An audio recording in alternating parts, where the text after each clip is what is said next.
जय हिंद, नमस्कार। लोकसभा चुनाव अब बेहद नजदीक आ गए हैं। 2 दिन बाद यानी 19 अप्रैल से पहले चरण की वोटिंग प्रक्रिया शुरू हो जाएगी। तो अब ऐसे में चुनावी पारा और अधिक ज्यादा चढ़ने लगा है। विपक्षी पार्टियों ने भाजपा को अग्निवीर योजना के मुद्दे पर घेरा हुआ है।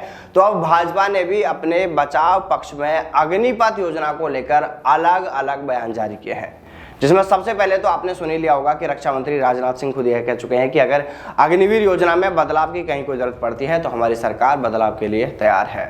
इसके बाद राजनाथ सिंह ने कहा कि अग्निपथ योजना से सेना और सेना में भर्ती होने वाले अग्निवीर दोनों खुश हैं। और इसके बाद उन्होंने कहा कि अग्निपथ योजना को लेकर कांग्रेस गलत जानकारी दे रही है और युवाओं को वो गुमराह कर रही है, जिस पर कांग्रेस ने भी अपना जवाब देते हुए कहा, पलटवार करते हुए कहा कि अगर हम युवाओं को अग्निपथ योजना के बारे में गलत बताकर गुमराह कर रहे हैं तो फिर भाजपा का कोई भी नेता मंत्री, यहाँ तक कि खुद प्रधानमंत्री जी भी इसको लेकर क्यों चुप्पी साधे हुए हैं?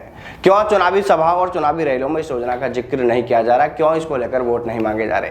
जिस तरह भाजपा अन्य कामों को गिना रही है और वोट मांग रही है, तो फिर अग्निपथ योजना को वो क्यों छुपा रही है? इसका भी जवाब दे।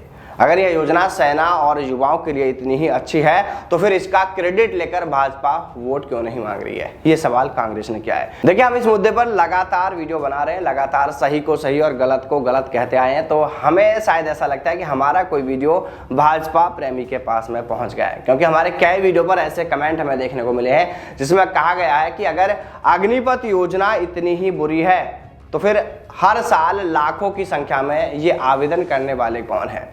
अगर युवाओं के लिए यह योजना इतनी खराब है, इतनी बुरी है, तो फिर वो इसमें शामिल होने के लिए इतनी बड़ी तादाद में आवेदन ही क्यों कर रहे हैं?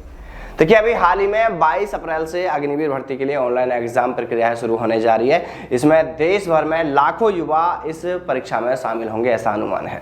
देखिए, हमने आपके सामने इन दोनों राजनीतिक पार्टियों के विचार, जो इनके मत है, वो हमने आपके सामने रखे हैं। लेकिन यह कह देना कि अग्निपथ योजना बेकार है तो इसमें युवा शामिल ही क्यों रहे हैं, तो ये बेतुका बयान है, बेतुका सवाल है। और अगर बात करें कि अग्निपथ योजना सही है या गलत है, तो देखिए दोस्तों, इसको लेकर भी इतनी जल्दी यह नहीं कहा जा सकता कि यह योजना गलत है या सही है।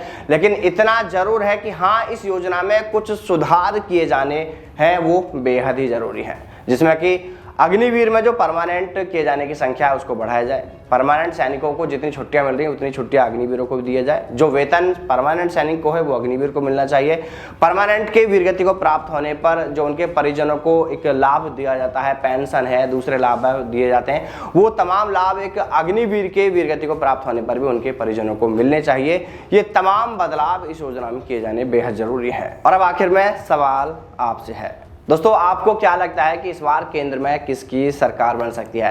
भाजपा की सरकार बन सकती है या फिर गठबंधन की सरकार आ सकती है?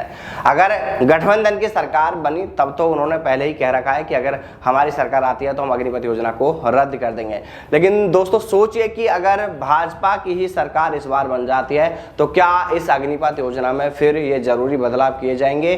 क्या युवाओं के हित में कुछ विचार किया जाएगा या नहीं? आपकी राय कमेंट करके बताएं। जय हिंद, जय भारत, वंदे मातरम।